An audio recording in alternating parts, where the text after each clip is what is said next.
بہت زیادہ ہیں. تبھی یہ دونوں صحابہ ابو بکر و عمر حضرت علی کا بڑا احترام کیا کرتے تھے.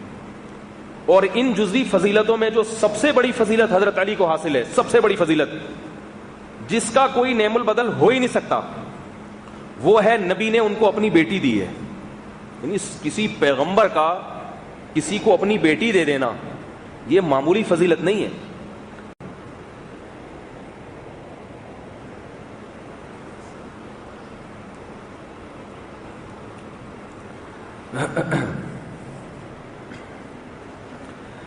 الحمد لله نحمده ونستعينه ونستغفره ونؤمن به ونتوكل عليه ونعوذ بالله من شرور أنفسنا ومن سيئات أعمالنا من يهده الله فلا مضل له ومن يضلل فلا هادي له ونشهد أن لا إله إلا الله وحده لا شريك له ونشهد أن محمدا عبده ورسوله صلى الله تعالى عليه وعلى آله وأصحابه وبارك وسلم تسليما كثيرا. أما بعد فأعوذ بالله من الشيطان الرجيم. بسم الله الرحمن الرحيم. ما آتاكم الرسول فخذوه وما نهاكم عنه فانتهوا. شعور بہت ہو رہا ہے, آپ لوگ کو نہیں محسوس ہو رہا؟ ہو رہا ہے, شکر ہے.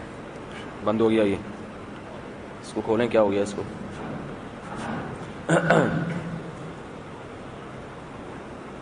محرم کے حوالے سے 2-3 مسائل بیان کروں گا آج. جو درس قرآن کی ترتیب چل رہی ہے وہ پھر اگلے ہفتے سے انشاءاللہ اس کو چلائیں گے. جمعے کے دن میرا بیان ہوا ہے کہ ہم محرم کیسے منائیں. بیان کا نام کیا ہے؟ ہم محرم کیسے منائیں. وہ بیان ضرور سنیں آپ لوگ, اس میں آپ کو محرم منانے کا اسلامی طریقہ پتہ چلے گا انشاءاللہ. ابھی جو منانا جس طرح سے ہم لوگ منا رہے ہیں, عام طور پہ جو پبلک جس طرح سے محرم منا رہی ہے وہ اہل سنت والجماعت کا طریقہ نہیں ہے. بھائی 2 بڑے فرقے ہیں نا اسلام میں, ایک سنی اور شیعہ. تو آپ لوگ کیا ہیں؟ سنی ہیں. تو اگر سنی ہے تو سنی طریقے سے محرم منائیں, اگر شیعہ ہیں تو شیعہ طریقے سے منایا. تو ہر آدمی اپنے مذہب کو, اپنے مسلک کو فالو کرتا ہے. تو محرم میں جو ہمیں کرنے کا حکم دیا گیا ہے وہ ہے 10 محرم کا روزہ رکھنا, عاشورہ کا روزہ. اس کی فضیلت ہے اسلام میں. دوسری بات ایک یہ ہے محرم کیسے منائیں, وہ تو میں بتا دیا, جمعے کا بیان سنیں. اب میں دوبارہ اس پر بیان کروں گا تو پھر بار بار ایک ہی چیز کا تکرار ہو جائے گا. ایک چیز ہے کہ بہت سے لوگ ہمارے بارے میں یہ سمجھتے ہیں کہ ہم صحابہ کرام میں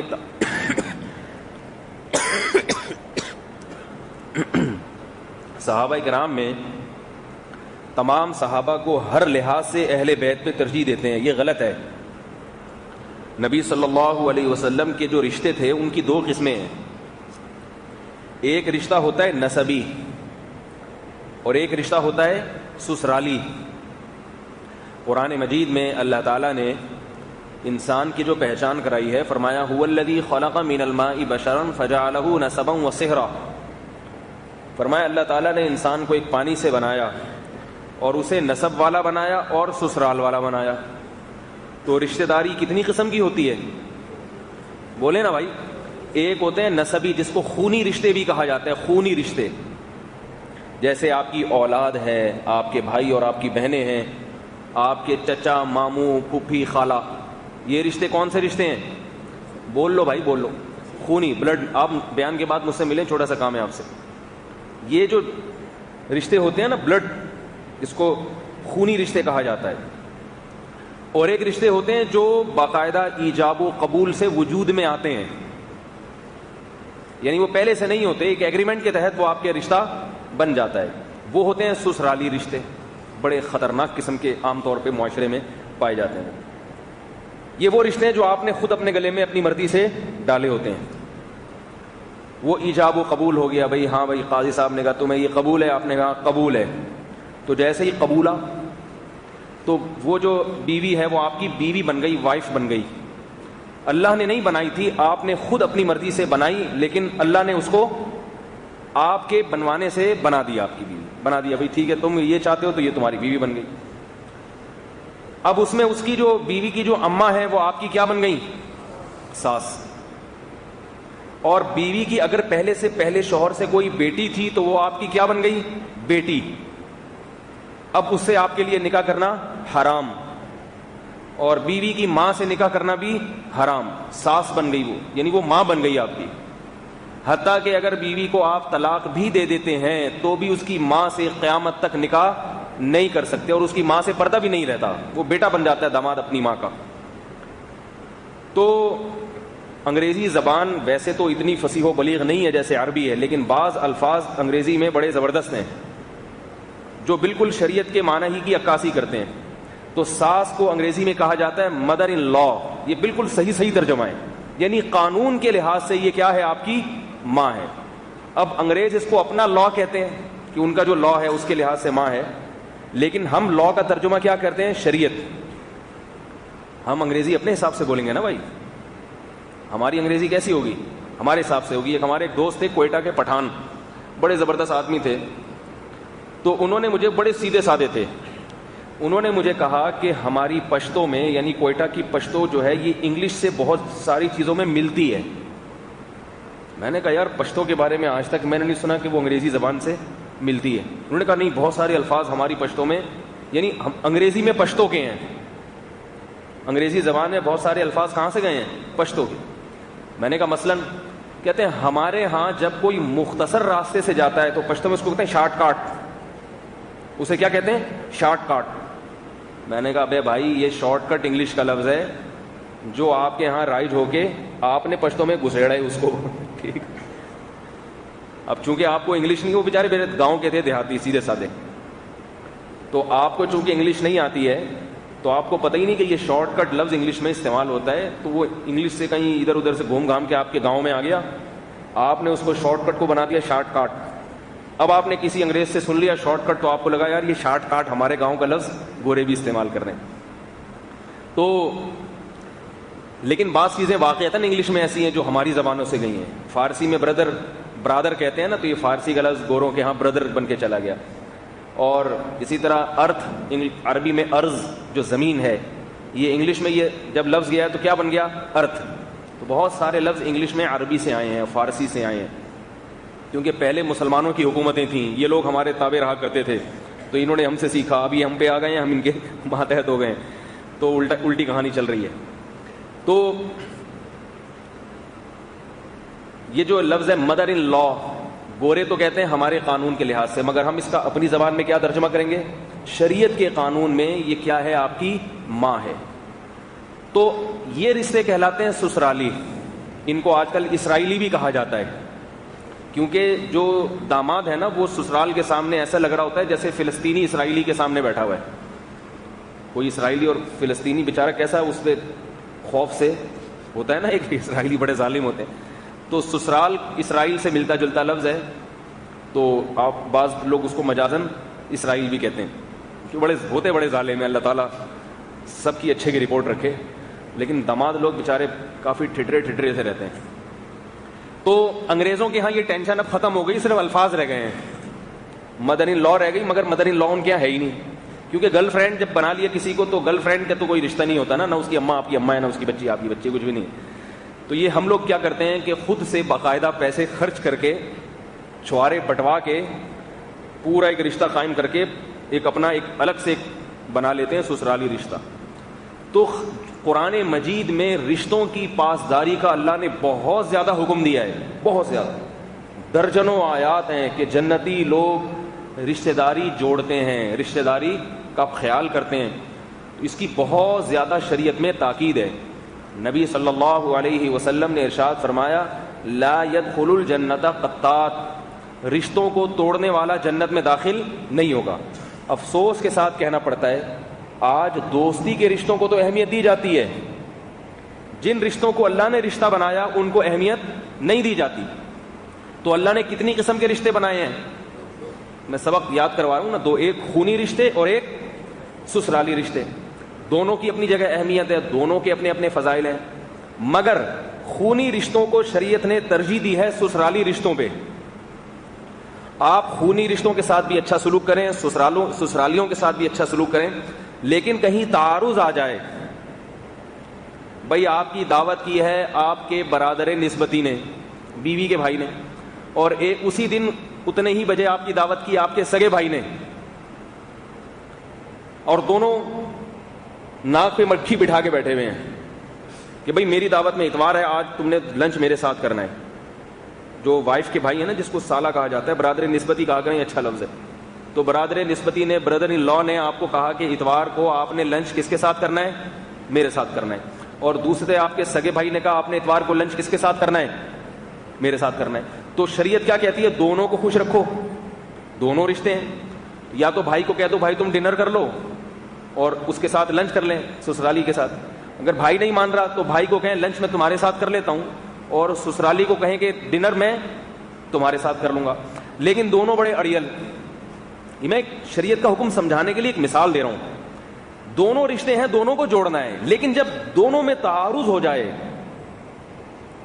تعارض سمجھتے ہیں, گاڑی اردو ہے, آپس میں ایک دوسرے کے خلاف جا رہے ہیں دونوں کے, بھائی وہ کہہ رہے ہیں کہ لنچ ہی میرے ساتھ کرنا ہے, اور وہ کہہ رہے ہیں, بھائی کہہ رہے ہیں میرے ساتھ لنچ کرنا ہے ورنہ میں ناراض ہو جاؤں گا. دونوں ناراض ہونے کی دھمکیاں دے رہے ہیں. اب ظاہر ہے ایک ہی ٹائم پہ 2 لنچ تو نہیں کر سکتے نا آپ, ممکن ہے آپ لوگ کر سکتے ہو تو کر لیے گا اگر جو کر سکتا ہے. میں اپنی مثال دوں گا, میں نہیں کر سکتا, میں یہ کام نہیں کر سکتا کہ 2 لنچ. تو کوشش کریں گے کہ پھر کہ بھئی آدھا لنچ وہاں ہو جائے آدھا وہاں ہو جائے, مگر وہ اس پہ بھی راضی نہیں ہیں. وہ کہہ رہے ہیں نہیں, پورا کھانا تسلی کے ساتھ, روٹیاں گن کے رکھی ہوئی انہوں نے کہ کتنی کھاتا ہے. تو شریعت کیا کہتی ہے, ایسے موقع پہ آپ کس کو ترجیح دو گے, بولو بھائی, سگے بھائی کو. کیونکہ خونی رشتے میں اور سسرالی رشتے میں جب تعارض آئے گا تو کس کو ترجیح دی جائے گی, سگے بھائی کو, سگی بہن کو, سگے ماموں کو. ان کی پھر شریعت میں اہمیت زیادہ ہے. جو قریب ہیں, ایک ہے بیوی کے ماموں اور ایک ہے اپنے ماموں. تو جب دونوں ماموں میں پھٹا ہوگا تو کس کا ساتھ دو گے, اپنے ماموں کو. دل تو چاہے گا بیوی کے ماموں کو, کیونکہ رہنا بیوی کے ساتھ ہے, رہنا اپنے ساتھ نہیں ہے. دل تو چاہے گا اس کے ماموں کو ترجیح دیں, کیونکہ پھر وہ افورڈ نہیں کر سکتا آدمی بعد میں دشمنی. لیکن شریعت کیا کہتی ہے, بھائی اپنے ماموں پہلے ہیں, وائف کے ماموں بعد میں. البتہ ایک طرف اپنے ماموں ہیں اور ایک طرف اپنے سسر ہیں. تو سسر اگرچہ وہ سسرالی ہے مگر ہے وہ فادر ان لا, وہ فادر کے قائم مقام ہے, تو وہ اس لحاظ سے قریبی ہو گیا. یعنی خونی اور سسرالی میں جب آپ مقابلہ کروائیں گے تو وہ مقابلہ اپنے پیرلل میں ہوتا ہے نا, جو بالکل اس کے برابر ہیں, رشتہ قریب کا ہو. تو یہ ہماری شریعت جو ہے نا, یہ بہت زبردست, اس نے ایک ایک احکام بیان کیے ہیں.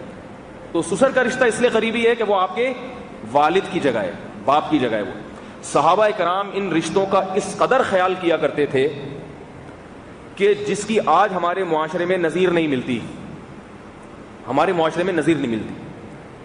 حدیث میں آتا ہے, رسول اللہ صلی اللہ علیہ وسلم نے جب حضرت صفیہ سے نکاح کیا, یہ جو یہودی تھے, بنو قریظہ کا قلعہ پہ صحابہ کرام نے حملہ کیا, تو جتنے یہودی جو نوجوان تھے ان کو قتل کر دیا گیا, کیونکہ انہوں نے غداری کی تھی. اور انہی کے قوم کے آدمی نے فیصلہ کیا جو اسلام قبول کر چکے تھے کہ ان کو قتل کیا جائے. بہت بڑی غداری کی تھی انہوں نے, دھوکہ دیا تھا مسلمانوں کو. تو اب عورتیں بہت ساری زندہ رہ گئیں. شریعت میں عورت کو اور بچوں کو قتل کرنے کی اجازت نہیں ہے.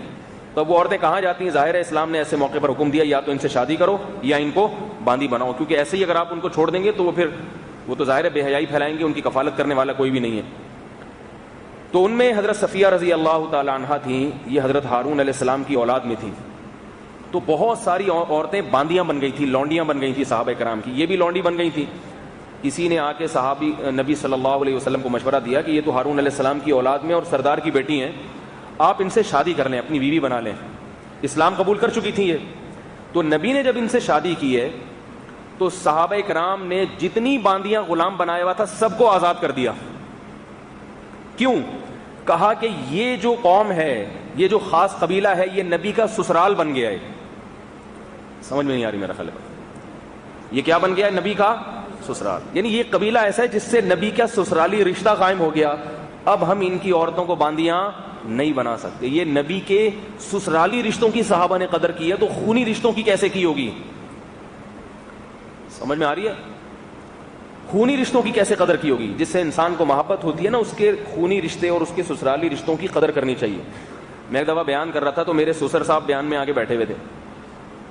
یہ پرانے وقتوں کی بات ہے, جب میری نئی نئی شادی ہوئی تھی. میں اس وقت مشہور بھی نہیں تھا زیادہ, اور میرے بیان میں بہت تھوڑے لوگ بیٹھا کرتے تھے. نیٹ نہیں تھا, میڈیا نہیں تھا کوئی ایسا, اور میں جس علاقے میں بیان کر رہا تھا وہ بھی کوئی زیادہ مشہور علاقہ نہیں تھا. تو کیا ہوا ہے کہ ہمارے ایک جو مرید تھے، میرے مرید سے مراد جو شاگرد تھے، ان کو پتا چلا کہ میرے سسر صاحب بیان میں آ رہے ہیں، تو انہوں نے کیا کیا، دعوت دے کے نا بہت بڑا مجمع اکٹھا کر لیا بیان میں. میں حیران یار آج اتنی پبلک کیوں ہے بیان میں، تو میں بڑا پریشان ہوا. پھر میں نے بعد میں پوچھا ان سے، انہوں نے کہا یہ مجھے جب پتا چلا نا آپ کے سسر صاحب آ رہے ہیں، تو میں نے کہا کہ آپ کے بیان میں پبلک کو زیادہ لے کر آؤں، کیونکہ آپ کے سسر صاحب خوش ہو جائیں گے دیکھ کے کہ میرے داماد کی مارکیٹ میں بڑی ویلیو چل رہی. حالانکہ وہ میرے سسر صاحب کو جانتے بھی نہیں تھے. تو مجھے ان کی یہ ادا بہت ہی پسند آئی. میں نے کہا بندہ خاندانی ہے، بندہ کیا ہے، ورنہ اس طرف کس کا دماغ جاتا ہے، جو داماد ہے اس کا دماغ نہیں جا رہا. لیکن مجھے اس سے محبت ہوئی. میں نے کہا دیکھو اس کو مجھ سے اتنی محبت ہے کہ یہ میرے سسر صاحب کو بھی اتنا پروٹوکول دے رہا ہے کہ یار ان کو خوش کرو. کیونکہ جیسے اوریجنل باپ جو ہے نا، جو نسبی باپ ہوتا ہے، وہ اپنی اولاد کی عزت دیکھ کے خوش ہوتا ہے، تو سسرال والے بھی اپنے داماد کی عزت دیکھ کے خوش ہوتے ہیں. تو صحابہ کرام میں بہت سارے صحابہ نے کیا کیا، وہ باندیوں کو آزاد کر دیا کہ بھئی یہ نبی کا کیا بن گیا ہے، سسرال بن گیا ہے. عزت دی صحابہ کرام نے. اور اس پہ بڑے واقعات ہیں. تو جبکہ خونی رشتوں کی اہمیت سسرال سے بھی زیادہ ہے. حضرت ابو بکر اور حضرت عمر رضی اللہ تعالی عنہما یہ نبی کے سسرالی رشتے تھے. حضرت ابو بکر کی بیٹی بھی نبی کے نکاح میں اور حضرت عمر کی بیٹی بھی نبی کے نکاح میں. لیکن جو ان کا خونی رشتہ تھا وہ اتنا قریبی نہیں تھا جتنا حضرت علی کا خونی رشتہ نبی صلی اللہ علیہ وسلم سے قریب تھا. حضرت علی رضی اللہ تعالی عنہ نبی کے سسرالی بھی تھے، یعنی داماد بھی تھے، اور نبی کے چچا زاد بھائی بھی تھے. تو چچا زاد بھائی کا رشتہ قریب ہوتا ہے. حضرت عمر نبی کے چچا زاد بھائی نہیں ہیں. اوپر جا کے 3-4 پشتوں کے بعد جا کے حضرت عمر کا نسب نبی صلی اللہ علیہ وسلم سے ملتا ہے. حضرت ابو بکر کا بھی ایسے ہی، مگر حضرت علی کا حضرت عبد المطلب پہ جمع ہو جاتا ہے جا کے. تو حضرت علی رضی اللہ تعالی عنہ کا جو رشتہ تھا وہ نبی صلی اللہ علیہ وسلم سے خونی بھی تھا اور سسرالی بھی تھا. پھر سسرالی رشتے میں 2 چیزیں ہوتی ہیں، ایک یہ کہ آپ نے اپنی بیٹی کسی کو دی، اور ایک کہ کسی نے آپ کو اپنی بیٹی دے دی. ان دونوں میں فرق ہوتا ہے. نہیں یار میرا خیال ہے بات سمجھ. دیکھو آپ جب کسی کو اپنی بیٹی دیتے ہیں تو آپ نے اس کو سلیکٹ کیا ہے، وہ آپ کا انتخاب ہے، آپ کا انتخاب ہے. لیکن جب کسی نے آپ کو اپنی بیٹی دی تو یہ اس کا انتخاب ہے. اور اپنی بیٹی دینا یہ بڑا مسئلہ، یعنی بہت سوچ سمجھ کے یہ کام کیا جاتا ہے. بیٹی لینے میں لوگ جلد بازی کر لیتے ہیں، لیکن بیٹی دینے میں جلد بازی بولتے کیوں نہیں بھائی؟ جنریٹر ہی بول رہا ہے، آپ لوگ بول نہیں رہے. بیٹی دینے میں جو ہے بہت سوچتا ہے انسان، بیٹی لینے میں کیا کرتا ہے؟ جلد بازی. کیوں؟ بیٹی لے لی، آپ کو پتا ہے نہیں بنی چھوڑ دوں گا، طلاق دے دوں گا. لیکن جب بیٹی آپ نے کسی کو دی پھر بہت سارے خطرات ہوتے ہیں انسان کو، کیونکہ بیٹی کمزور ہوتی ہے، کمزور ہوتی ہے. آپ کو اس پہ خوف ہوتا ہے کہ ظلم نہ ہو بیٹی کے اوپر، اور اگر وہ ظلم کر رہا ہے تو اس سے جان چھڑانا مشکل ہوتا ہے. اگر وہ طلاق دے گا تو ہوگی، نہیں دے گا تو نہیں ہوگی، اور پھر طلاق دے کے دوبارہ نکاح کرنا، یہ بہت ساری مسائل ہیں. حضرت ابو بکر حضرت عمر رضی اللہ تعالی عنہ کو یہ تو فضیلت حاصل ہے کہ وہ نبی کے یار تھے، نبی کے ساتھ دفن ہوئے، فضیلت کلی حاصل ہے. لیکن حضرت علی کو کیا فضیلت حاصل ہے؟ ایک تو خونی رشتہ ان کا نبی سے زیادہ قریب ہے، دوسرا نبی نے ان کو اپنی بیٹی دی ہے، اور ابو بکر عمر رضی اللہ عنہ سے بیٹیاں لی ہیں. نہیں آئی بات سمجھ؟ میں اس لیے کہہ رہا ہوں کہ ہمارے ہاں بہت سی چیزوں میں بہت مبالغہ ہوتا ہے. ایک بات خوب ذہن میں رکھیں کہ ایک ہوتی ہے فضیلت کلی اور ایک ہوتی ہے فضیلت جزوی. فضیلت کلی اور جزوی میں فرق جب سمجھ میں آئے گا نا تو صحابہ کے مراتب میں فرق سمجھ میں آئے گا کہ کس صحابی کا کیا مقام ہے. فضیلت کلی اسے کہتے ہیں کہ آپ کو جو کام سونپا گیا ہے اس میں آپ نمبر 1 ہیں. دیکھو ایک گڑھا کھدوانا ہے آپ نے، ایک کنواں کھدوانا ہے آپ نے. اب آپ کے سامنے 4 مزدور کھڑے ہوئے ہیں. ایک ہے انتہائی خوبصورت، بڑا ہی خاندانی سادات میں سے، بہت سخی ہے، اس کے قصے مشہور ہیں سخاوت کے. لیکن وہ پہلی مرتبہ کنواں کھود رہا ہے. اس کام کا اسے تجربہ بولو نا بھائی نہیں، پہلی دفعہ یہ کام کر رہے ہیں. آپ نے اس سے انٹرویو لیا، آپ بہت خوبصورت ہیں، مجھے بڑا دل چاہ رہا ہے کہ میں آپ سے کنواں کھدواؤں، اس لیے کہ جتنی دیر آپ کنواں کھودیں گے میرے ساتھ رہیں گے آپ، اور مجھے آپ اچھے لگیں گے، باتیں چیتیں آپ بڑی اچھی کرتے ہیں، اور وغیرہ وغیرہ. سخاوت بھی ہے، ممکن ہے مجھے 500 روپے نکال کے دے دیں آپ سخاوت میں. دوسرا ہے وہ آپ کا قریبی رشتہ دار ہے، آپ کے سگے ماموں ہیں وہ, آپ کو وہ اس لیے اچھے لگ رہے ہیں کہ آپ کے ماموں ہیں. کنواں کھودنے کا انہیں زیادہ تجربہ نہیں ہے. تیسرا بھی اسی طرح کوئی ہے. چوتھا ہے کالا کلوٹا, شکل بالکل بھی اچھی نہیں ہے, کوئی رشتہ داری نہیں ہے, ایک نمبر کا چور مشہور ہے معاشرے میں, ٹھیک ہے نا, لیکن یہ ہے کہ یہ اتنے کنویں کھود چکا ہے اور اتنا طاقتور ہے کہ جو کام وہ 6 گھنٹے میں کریں گے یہ 1 گھنٹے میں کر کے دکھا دے گا. تو کنواں کھودنے کا کام آپ کس سے لوگے, مجھے یہ بتاؤ؟ ماموں سے لوگے اپنے, ہے بھائی, یا وہ جو بہت حسین جمیل خوبصورت ایجوکیٹڈ, بات کرنے کی تمیز, اسٹائلش, یہ ساری چیزیں اس کے اندر ہیں, کپڑے بہت اچھے پہنے ہوئے اس نے, اس سے لوگے آپ یہ کام؟ آپ بولو کہ بھائی یہ چور, اچکا, حبشی, جیسا مرضی ہے, ابھی میں کام کیا کرنا چاہ رہا ہوں, کنواں, اس کے لیے یہ سب سے بہترین ہے. تو اس موقع پر جو کلی فضیلت ہے اس کنواں کھدوانے کی, وہ اس حبشی کالے کلوٹے کو حاصل ہے. اس موقع پر سب سے افضل کون ہے؟ بولو بھائی, وہ کالا, اس کام کے لیے سب سے افضل کون ہے؟ وہ کالا کلوٹا چور اچکا. آپ نے کہا ابھی کیا چوری کرے گا, کدال تھوڑی, کدال بھی اسی کے ہیں, اور میں کون سا اس کے حوالے بینک کر رہا ہوں یا اس کو کیشیئر بنا رہا ہوں اپنی دکان پہ, جنرل اسٹور پہ, یہ کیا چوری کرے گا یہاں پہ؟ کنواں ہے, مٹی چوری کر کے لے جائے تو لے جائے. تو اس موقع پر آپ کس کو ترجیح دو گے؟ کنواں کھدوانے والے کو, دوسروں کو ترجیح نہیں دو. ہاں اگر کوئی اور معاملہ ہے, دوستی لگانی ہے یا رشتے ناطے کرنے, اس میں آپ دوسری چیزیں دو گے, اس میں آپ اس کو بولے کہ میں نے گھر میں رشتے داری قائم کرنی ہے, میں نے کنویں تھوڑی کھدوانے ہیں, یا سر تھوڑی پھڑوانا ہے کسی کا. تو فضیلت کلی کہتے ہیں کہ جو کام جس کے ذمے سونپا گیا ہے اس میں کس کو کون سی فضیلت حاصل ہے. اور یہ جو مزدور میں نے 4 مثالیں دی ہیں, ان میں باقی مزدور کیا ہیں, ان کو جزوی فضیلت ہے. جزوی فضیلت, جزوی کیا ہے کہ جب حسن کا مقابلہ ہوگا تو ہم کہیں گے یہ حبشی جو کنواں کھود رہا ہے یہ ان میں سب سے کمتر ہے, اور یہ حسن کے مقابلے میں اس سے زیادہ ہے, یہ سخاوت کے مقابلے میں اس سے زیادہ ہے, یہ بہادری میں اس سے زیادہ ہے. تو یاد رکھو, جیسے اللہ نے پیغمبروں میں فضیلت کلی محمد صلی اللہ علیہ وسلم کو دی ہے, مگر جزوی فضیلتیں اللہ نے بعض دوسرے پیغمبروں کو بھی دی ہیں. اب انبیاء کا اصل کام کیا ہوتا ہے پیغمبروں کا؟ اللہ کا پیغام اپنے بندوں تک, اللہ کے بندوں تک پہنچانا. یہ کام جیسے اللہ نے محمد صلی اللہ علیہ وسلم سے لیا ہے ایسے کسی اور پیغمبر سے نہیں لیا. تو رسول ہونے کے اعتبار سے, رسالت کے اعتبار سے سب سے زیادہ فضیلت کس کو حاصل ہے؟ محمد صلی اللہ علیہ وسلم کو. کیوں؟ بہت ساری باتیں کہ آپ کی شریعت کے بعد تمام شریعتیں منسوخ, لیکن بعض دوسری فضیلتیں اللہ نے پیغمبروں کو دی ہیں, وہ جزوی ہیں. جیسے حضرت موسیٰ کو کیا بنایا؟ کلیم اللہ. ہمارے نبی پر جب وحی آیا کرتی تھی تو جبریل آسمان سے وحی لے کر آتے تھے, اللہ براہ راست ہم کلام نہیں ہوتے, مگر اللہ نے حضرت موسیٰ کے بارے میں فرمایا وَقَرَّبْنَاهُ نَجِيًّا, موسیٰ کو میں اپنے قریب کر کے سرگوشیاں کرتا ہوں ان سے. براہ راست موسیٰ علیہ السلام سے اللہ باتیں کیا کرتے تھے. تو یہ ایک ایسی چیز ہے جو اللہ نے محمد صلی اللہ علیہ وسلم کو عطا نہیں کی, لیکن اس سے حضرت موسیٰ کا مقام محمد صلی اللہ علیہ وسلم سے ہر لحاظ سے بلند نہیں ہو گیا. ہم اگر آج حضرت موسیٰ علیہ السلام فخر کریں یا یہودی فخر کریں کہ ہمارے پیغمبر جو تھے, اور یہودی فخر کرتے ہیں, یہ باتیں کرتے ہیں کہ بھائی دیکھو موسیٰ کا مقام محمد صلی اللہ علیہ وسلم سے زیادہ ہے, یہودی کہتے ہیں. کیوں زیادہ ہے؟ کہتے ہیں نمبر 1, قرآن میں سب سے زیادہ تذکرہ موسیٰ کا ہے, حضرت موسیٰ علیہ السلام. یہ یہودی یہ بات کہتے ہیں, ان کی کتابوں میں ہے. بھائی تمہارے نبی پر جو قرآن نازل ہوا اس میں تمہارے نبی کا نام تو 2 دفعہ آیا ہے, اور ہمارے نبی کا نام درجنوں دفعہ آیا, بہت بار بار موسیٰ موسیٰ موسیٰ, قرآن بھرا ہوا ہے موسیٰ علیہ السلام کے تذکرے سے.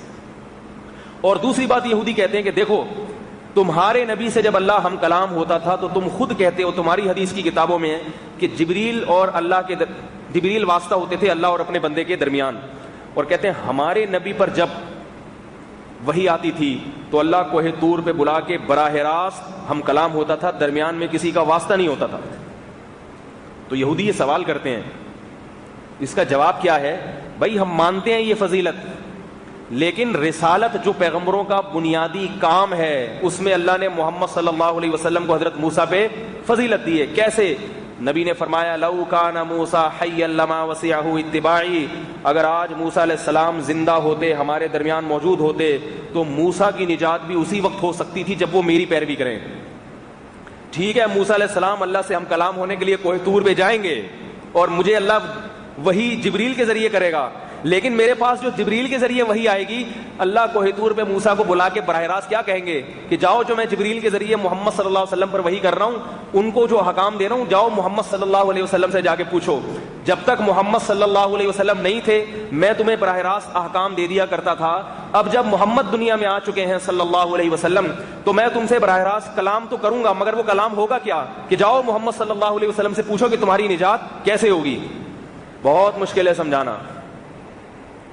آ گئی یہاں تک سمجھ میں؟ مثالوں سے بات کوشش کرتا ہوں تو کسی طرح مشکل مضامین آسان کر کے آپ کے دماغوں میں اتار دوں. اللہ نے حسن میں کس کو فضیلت دی؟ یوسف علیہ السلام کو.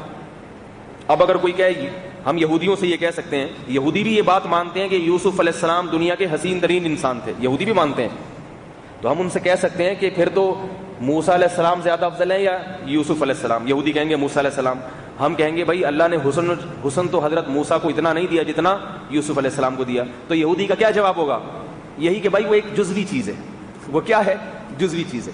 تو یہاں بھی ہم کہیں گے کلیم اللہ ہونا یا قرآن میں ان کا تذکرہ بہت زیادہ ہونا یہ جزوی فضیلت ہے، لیکن کلی فضیلت کس کو حاصل ہے؟ محمد صلی اللہ علیہ وسلم. تو اسی طرح یاد رکھو صحابہ کرام میں کلی فضیلت سب سے زیادہ پہلے نمبر پہ کس کو حاصل ہے؟ حضرت ابو بکر صدیق رضی اللہ تعالیٰ عنہ کو. کیوں؟ اس لیے کہ جتنا ساتھ محمد صلی اللہ علیہ وسلم کا ابو بکر نے دیا اتنا کسی نے نہیں دیا. اور نبوت سے پہلے بھی حضرت ابو بکر رضی اللہ تعالیٰ عنہ نبی صلی اللہ علیہ وسلم کے ساتھ ہوا کرتے تھے. حضرت عمر کہا کرتے تھے کہ ابو بکر مجھے ایک نیکی اپنی دے دیں جو رات انہوں نے غار میں محمد صلی اللہ علیہ وسلم کے ساتھ گزاری تھی. جب مشرکین مکہ نے آپ کو نکال دیا اور ابو بکر نے آپ کا ساتھ دیا، آپ کے ساتھ گئے اور غار میں رات گزاری، کس طریقے سے وہ پورا واقعہ قرآن نے بیان کیا اور قرآن نے اس کا تذکرہ کیا ہے. قرآن نے کیا کہا ہے صحابہ کو اور پوری دنیا کے تمام انسانوں کو؟ الفاظ دیکھو کہ اے ایمان والو اگر تم محمد صلی اللہ علیہ وسلم کی مدد نہیں کرو گے، کیسے عجیب الفاظ ہیں، تو تحقیق اللہ نے اس وقت محمد کی مدد کی ہے کہ جب مشرکین نے ان کو نکال دیا. ثانی اثنین اذ ہما فی الغار، جب محمد اور ان کے ساتھی غار میں موجود تھے. اذ یقول لصاحبہ لا تحزن، محمد اپنے دوست سے اور ساتھی سے کہہ رہا تھا اے ابو بکر غم نہ کر، ان اللہ معنا، اللہ ہمارے ساتھ ہے صلی اللہ علیہ وسلم. تو قرآن کیا کہہ رہا ہے؟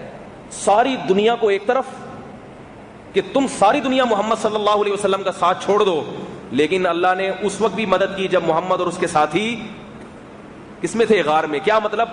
محمد صلی اللہ علیہ وسلم اور ان کے ساتھی ابو بکر کو ایک طرف رکھا اور ساری دنیا کے سارے انسانوں کو قرآن نے، بولو بھائی، دوسری طرف. تو قرآن حضرت ابو بکر کے علاوہ تمام انسانوں سے کہہ رہے کہ تمہارا دل چاہے ساتھ دو، دل چاہے ساتھ نہ دو، نہیں دو گے تو اللہ تو ساتھ دے. اللہ نے تو اس وقت بھی ساتھ دیا جب محمد اپنے ساتھی کے ساتھ غار میں تھے. تو پتہ چلا کہ اللہ نے اس وقت بھی محمد صلی اللہ علیہ وسلم کو تنہا نہیں رکھا بلکہ ابو بکر کے ساتھ رکھا ہے. تو حضرت عمر فرمایا کرتے تھے کہ اگر مجھے ابو بکر اپنی اس رات کی نیکی دے دیں جو اللہ نے قرآن میں جس کا تذکرہ کیا ہے. اور ثانی اثنین، الفاظ دیکھو، اللہ فرمانے جب محمد دو میں سے ایک تھے، دو میں سے ایک تھے، دوسرے کا تذکرہ بھی آ رہا ہے، خود بخود دوسرے کا تذکرہ بھی آ رہا ہے. اذ یقول لصاحبہ، جب اپنے ساتھی سے کہہ رہے تھے. تو حضرت ابو بکر کو اللہ نے محمد صلی اللہ علیہ وسلم کا خاص ساتھی کہا ہے. سب صحابہ کو ساتھی کہا مگر ابو بکر کو الگ سے ساتھی کے لفظ سے خطاب کیا، دوست کے لفظ سے خطاب کیا. یہ بہت بڑی فضیلت ہے، بہت بڑی فضیلت. تو حضرت عمر کہا کرتے تھے کہ اگر ابو بکر مجھے وہ اس ایک رات کی نیکی دے دیں تو میں اپنی ساری زندگی کی ساری نیکیاں دینے کے لیے تیار ہوں. وہ نیکی میں حاصل نہیں کر سکتا اور وہ نیکی نہیں کما سکتا میں. تو یہ فضیلت کلی ہے. یہ کس کو حاصل ہے؟ بولو بھائی، حضرت ابو بکر. دوسرے نمبر پہ جو فضیلت کلی حاصل ہے وہ حضرت عمر رضی اللہ تعالی عنہ کو حاصل ہے. تیسرے نمبر پر جو فضیلت کلی، فضیلت کا مطلب محمد صلی اللہ علیہ وسلم کے ساتھی ہونے میں یا آپ کا ساتھ دینے میں یا دین کو دنیا میں غالب کرنے میں، کیونکہ نبی کا مشن کیا تھا؟ دین دنیا میں غالب آ جائے. تو اس دین کو دنیا میں غالب کرنے میں سب سے بڑا کردار حضرت ابو بکر کا، پھر حضرت عمر کا، پھر حضرت عثمان کا اور پھر حضرت علی رضی اللہ تعالیٰ عنہ کا ہے. غالب کرنے میں جو نبی کا مشن تھا. تو اس لیے فضیلت کلی ان چار صحابہ کو حاصل ہے. سب سے پہلے حضرت ابو بکر، اس کے بعد حضرت عمر، اس کے بعد حضرت عثمان اور اس کے بعد حضرت علی. لیکن جزوی فضیلتیں حضرت علی کو جتنی حاصل ہیں شاید کسی اور صحابی کو حاصل نہ ہو. جزوی فضیلتیں وہ بہت زیادہ ہیں. تبھی یہ دونوں صحابہ ابو بکر اور عمر حضرت علی کا بڑا احترام کیا کرتے تھے. اور ان جزوی فضیلتوں میں جو سب سے بڑی فضیلت حضرت علی کو حاصل ہے، سب سے بڑی فضیلت جس کا کوئی نعم البدل ہو ہی نہیں سکتا، وہ ہے نبی نے ان کو اپنی بیٹی دی ہے. یعنی کسی پیغمبر کا کسی کو اپنی بیٹی دے دینا یہ معمولی فضیلت نہیں ہے. ممکن ہے اس پر کسی کو اشکال ہو کہ بھئی وہ تو حضرت عثمان کو بھی دی ہیں، تو اس لحاظ سے حضرت عثمان کو حضرت علی پر فضیلت ہونی چاہیے کہ بھئی وہ تو حضرت علی تو ایک بیٹی کے شوہر تھے، حضرت عثمان تو ذو النورین ہیں، ایک بیٹی دی، جب ان کا انتقال ہو گیا تو دوسری بیٹی دے دی. نہیں یار بات، اس سوال ہی سمجھ میں آئے تو جواب کہاں سے سمجھ میں آئے گا بھائی؟ پھر تو داماد ہونے کے لحاظ سے تو حضرت عثمان کو حضرت علی پر فضیلت حاصل ہے نا، لیکن یہ بات درست نہیں ہے. داماد ہونے کے لحاظ سے حضرت علی کو حضرت عثمان پہ فضیلت ہے. وجہ اس کی یہ ہے کہ حضرت عثمان کے نکاح میں 2 بیٹیاں تو آئیں مگر ان سے نسل نہیں چلی اور نبی کا خاندان ان سے آگے نہیں گیا. سمجھ میں آ رہی ہے بات؟ بس اللہ کی مشیت تھی. اللہ یہ فضیلت کس کو دینا چاہتے تھے؟ حضرت علی. حضرت علی وہ واحد صحابی ہیں اور حضرت فاطمہ نبی کی وہ واحد بیٹی ہیں جن سے نبی صلی اللہ علیہ وسلم کی نسل چلی ہے. نبی کی جو باقی 3 بیٹیاں تھیں، 4 بیٹیاں تھیں نا نبی کی، باقی 3 بیٹیوں سے بھی نسل نہیں چلی. آج دنیا میں کوئی ایسا شخص نہیں ہے جس کا نسب حضرت زینب سے جا کے ملتا ہو جو نبی کی بیٹی ہیں، یا کسی اور بیٹی سے. اور کروڑوں لوگ ایسے، لاکھوں ایسے مل جائیں گے جن کا نسب حضرت علی سے اور حضرت فاطمہ سے جاتا ہے. تو اس لیے علماء اس معاملے میں کس کو ترجیح دیتے ہیں؟ حضرت علی. حدیث میں آتا ہے کہ جب حضرت فاطمہ رضی اللہ تعالی عنہ بالغ ہوئی ہیں، حضرت ابو بکر نے ارادہ کیا ان سے نکاح کرنے کا، حضرت عمر نے بھی ارادہ کیا ان سے نکاح کرنے کا، اور پیغام بھیجا. صحابہ کے زمانے میں پیغام بھیجنا بہت آسان ہوتا تھا. ہمارے ہاں پیغام بھیجنے سے پہلے آدمی ڈرتا ہے کہ اگلے سے جوتے مار کے گھر سے باہر نہ نکال دیں. ٹھیک ہے، کہ تیری ہمت کیسے ہوئی. اور پھر استخارے نکالتے ہیں 6 مہینے. وہ ٹوپی ڈرامے تو میں بیان کرتا ہی رہتا ہوں. حضرت ابو بکر نے بھی تذکرہ کیا، حضرت عمر نے بھی. نبی نے جواب کیا دیا کہ میں نے اپنی بیٹی کو بٹھایا ہوا ہے علی کے لیے. کیا مطلب؟ میرا پہلے سے ارادہ ہے کہ میں ان کا نکاح کس سے کروں گا؟ حضرت علی سے کروں گا. حالانکہ آپ صلی اللہ علیہ وسلم کو سب سے زیادہ محبت کس سے تھی؟ حضرت ابو بکر سے. اس کے بعد سب سے زیادہ محبت کس سے تھی؟ حضرت عمر سے. لیکن جواب کیا دیا؟ میں اپنی بیٹی کسے دوں گا؟ بولتے کیوں نہیں بھائی؟ علی کو دوں. حضرت ابو بکر سے کتنی محبت تھی اس کی دلیل حدیث میں آپ صلی اللہ علیہ وسلم نے فرمایا لو کنت متخذا خلیلا لاتخذت ابا بکر. اگر میں کسی کو خلیل بناتا تو ابو بکر کو بناتا، لیکن میرا خلیل اللہ کے سوا کوئی بھی نہیں. عربی میں 2 لفظ ہیں، ایک حبیب ہے اور ایک خلیل. ابو بکر حبیب ہیں، خلیل صرف اللہ ہی کو بنایا جا سکتا ہے. اگر اجازت ہوتی تو ابو بکر کو بنا لیتا. لیکن یہاں کیا فرمایا؟ بیٹی کس کو دوں گا؟ حضرت علی کو. تو کیا مطلب کہ بھائی وہ دوستی اور محبت اپنی جگہ، لیکن بیٹی دینا ایک نازک معاملہ ہے. تو تم دونوں داماد بننے کے معاملے میں علی سے افضل نہیں ہو. اس معاملے میں اس میں بہت ساری چیزیں دیکھی جاتی ہیں. پھر حدیث میں آتا حضرت علی نے جب پیغام نکاح بھیجا تو اب دیکھو نبی صلی اللہ علیہ وسلم کی سیرت میں کیسی چیزیں ملتی ہیں. آپ صلی اللہ علیہ وسلم نے حضرت فاطمہ سے پوچھا کہ تمہاری طرف علی نے پیغام نکاح بھیجا ہے. نبی تو پہلے سے تیار تھے. پوچھا کہ تمہاری کیا رائے ہے؟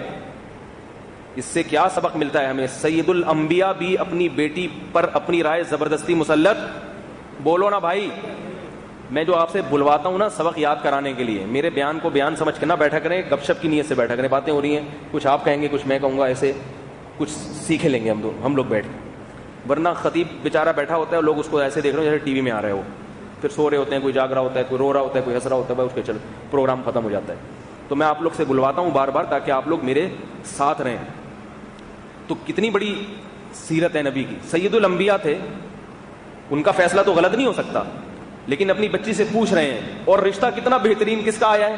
حضرت علی کا. اور کمال کی بات یہ کہ حضرت علی اتنے غریب اور اتنے مفلس تھے کہ اس وقت اس سے زیادہ مفلسی کو کوئی مثال ملتی نہیں. تو نبی اپنی بیٹی کے لیے داماد کی دولت نہیں دیکھ رہے ہیں، ان کی صحت قوت دیکھ رہے ہیں. حضرت علی جوان تھے، ابو بکر اور عمر ذرا عمر میں زیادہ ہو گئے تھے، تو دیکھ رہے ہیں بھائی بیٹی کے لیے جوان داماد ہونا چاہیے. دوسری بات یہ دیکھ رہے ہیں کہ یہ میرا چچا زاد بھائی ہیں اور ابو بکر اور عمر کا رشتہ مجھ سے دور کا ہے، تو اپنے قریبی کو رشتوں میں جو اپنے قریبی رشتے ہیں، اس سے بھی پتہ چلتا ہے کہ بیٹیوں کی شادیوں میں اپنے قریبی رشتہ داروں کو ترجیح دینی چاہیے، بشرطے کہ وہ قابل بھی ہوں. اگر کوئی نہیں ہے، کوئی سیٹنگ میں نہیں آ رہی سمجھ میں، پھر غیروں میں دے دیں. شریف آدمی، اچھا آدمی غیر وہ زیادہ اچھا ہے بنسبت اپنے جو نااہل ہیں قریبی رشتہ داروں سے. لیکن اگر قریبی رشتہ داروں میں کوئی اہل موجود ہے تو ان کو ترجیح دینی چاہیے. آج کل ڈاکٹروں نے بہت بڑا جھوٹ معاشرے میں پھیلایا ہوا ہے کہ کزن میرج سے بچے معذور پیدا ہوتے ہیں. 100% غلط ہے، شریعت کی تعلیمات کے بھی خلاف، مشاہدے کے بھی خلاف ہے یہ. تو حضرت فاطمہ رضی اللہ تعالی عنہا نے کوئی جواب نہیں دیا. نہیں آ رہی بات؟ کوئی جواب نہیں دیا، خاموشی اختیار فرمائی. کیوں؟ سوال پیدا ہوتا ہے کیوں بھائی؟ اگر ان کو اعتراض نہیں تھا تو کہتی ٹھیک ہے. خاموشی اختیار فرمائی. وجہ اس کی یہ تھی کہ پیغمبر کی بیٹی تھی، بے پناہ حیا تھی ان میں. سمجھ میں نہیں آ رہی میرے خیال؟ کیا تھی؟ حیا. رشتے کا مسئلہ ہے، میں اپنے منہ سے کیسے کہوں، بس خاموشی. تو نبی صلی اللہ علیہ وسلم آپ کی خاموشی کو دیکھ کر سمجھ گئے کہ یہ اس رشتے پر راضی ہیں. اسی لیے نبی صلی اللہ علیہ وسلم نے فرمایا البکر اذنھا سماطھا، کنواری لڑکی سے جب نکاح کا پوچھا جائے گا تو اس کی خاموشی اس کی رضا ہے. سمجھ میں آ رہی ہے بات؟ لیکن یہ جب ہے جب ابا دادا کوئی پوچھے، ایسے اجنبی آدمی نے کہیں اس کا نکاح کرا دیا، میں نے تمہارا نکاح فنا کرا دیا، قبول ہے، وہ چپ بیٹھی ہوئی ہے، آپ کا چپ ہو گیا نکاح. ایسا نہیں ہوتا، کیونکہ وہ اس لیے چپ ہے، وہ آپ کو لفٹ ہی نہیں کرا رہی. تو کون ہوتا ہے بھائی میری شادی کرانے والا؟ لیکن ابا نے اگر نکاح کرا دیا اپنی بیٹی کا، مسجد میں آ کے قاضی صاحب سے کہا بھی نکاح پڑھاتے ہیں، بچی کو بھی پتہ نہیں ہے، پھر بچی کو جا کے خبر دی بیٹا میں نے فلاں سے تمہارا نکاح کرا دیا ہے، تو مسئلہ خوب سمجھ لیں. اگر بچی خاموش رہ گئی اس موقع پر تو نکاح ہو گیا. کنواری لڑکی تھی، اگر وہ چپ بیٹھی رہی، چپ، تو نکاح کیا ہوا؟ ہو گیا. یہ میں اس لیے بتا رہا ہوں کہ بعض خواتین کے ایسے کیسز آتے ہیں، وہ کہتے ہیں ہم نے تو کچھ بولا ہی نہیں تھا. تو بھائی بولا ہی نہیں تھا تو ہو گیا بس نکاح. اگر اس کو پسند نہیں ہے تو کہ ابا مجھے منظور نہیں. کل بھی کوئی ایسا کیس آیا، ایک صاحب کہہ رہے ہیں میری شادی ہوئی تھی، لڑکی راضی نہیں تھی، ابا نے اس کی شادی کر دی. سوری، اس کی شادی نہیں، اس کی کہیں سیٹنگ تھی کسی خاتون سے، اس کی ابا نے کہیں اور شادی کر دی. شادی ایسے کی ہے، وہ لڑکی راضی نہیں تھی، لیکن اس نے نکاح نامے پہ بھی سگنیچر کر دیا اور زبان سے بھی مجبوراً کہہ دیا کہ قبول ہے. مجبوری میں کہہ دیا کہ کیا ہے؟ قبول ہے. اب یہ پرانا والا تو مسئلہ ہوا نا بھائی. کوئی ہو اگر بیٹھا ہوا جو یہ نہ سمجھے میں اس کی توہین کر رہا ہوں. وہ آپ کو پتہ ہے، میں ذرا اپنے اسٹائل سے واقعہ سناتا ہوں. جس کے ساتھ بعض دفعہ وہ جس نے پوچھا ہوتا ہے وہ بیان سن رہا ہوتا ہے بیٹھ کے، وہ کہتے ہیں یار یہ میری عزت کا جنازہ ہو رہا ہے. تو میں جنہوں نے مجھ سے مسئلہ پوچھا تھا، میں خود بھی اس کی شکل کو نہیں پہچانتا. اگر وہ میرے سامنے بھی بیٹھا ہوا میں نہیں پہچانتا کون ہے. تو اب جب ان نون پرسن بن گیا تو جو مرضی کوئی مسئلہ ہی نہیں ہے. جب جانتا ہی نہیں کوئی کس کا واقعہ ہے تو کیا مسئلہ ہو. تو وہ جناب وہ کہنے لگے کہ میں نے کیا کیا. اب اس کو یہ فکر ہے کہ یار یہ والا اللہ کرے نہ ہوا ہو یہ والا نکاح جو اس کے ابا نے کہیں اور کرایا ہے نا. تو مجھ سے آگے پوچھ رہے کہ لڑکی نے تو مجبوری میں قبول ہے بولا ہے. میں نے کہا جب قبول ہے بول دیا تو کیا ہوا؟ ہو گیا. کہہ رہے وہ تو مجبور تھی. میں نے کہا وہ مجبور تھی تو نہیں بولتی، بلکہ نہیں بولتی تو بھی نکاح ہو جاتا. تو اصل مسئلہ بتانا چاہ رہا ہوں، اگر وہ چپ رہتی، ابا نے نکاح کرایا اس کا اور وہ چپ چاپ گم سم بیٹھی ہوئی ہے، ٹھیک ہے، تو مجبوری میں اگر خاموش رہے گی تو بھی نکاح ہو جائے گا. تو لہذا اگر کسی کو ایسا موقع پر نکاح نہیں کرانا تو لڑکی کے ذمہ لازم ہے منہ سے بولے ابا مجھے یہ رشتہ قبول نہیں ہے. منہ سے بولے گی پھر نہیں ہوگا، چپ رہے گی تو ہو جائے گا. ہاں طلاق یافتہ خاتون یا بیوہ عورت، اس کے لیے خاموش رہنا کافی نہیں ہے، اس کو منہ سے بولنا پڑے گا.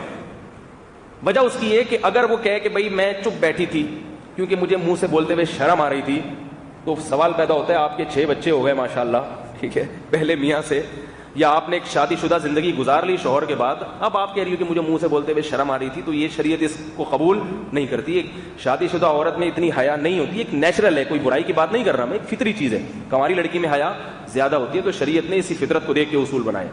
تو آپ صلی اللہ علیہ وسلم نے جب اپنی بیٹی سے پوچھا کہ علی سے تمہارا نکاح کر دوں، تو حضرت فاطمہ خاموش رہیں اور آپ صلی اللہ علیہ وسلم سمجھے کہ یہ درست ہے. حضرت علی اس رشتے پہ اتنا خوش ہوئے کہ حضرت علی رضی اللہ تعالیٰ عنہ نے ولیمے کا پروگرام بنایا کہ بھئی اتنا مقدس گھرانہ، اتنی مقدس خاتون میرے گھر میں آ رہی ہیں تو میں ولیمہ کروں گا.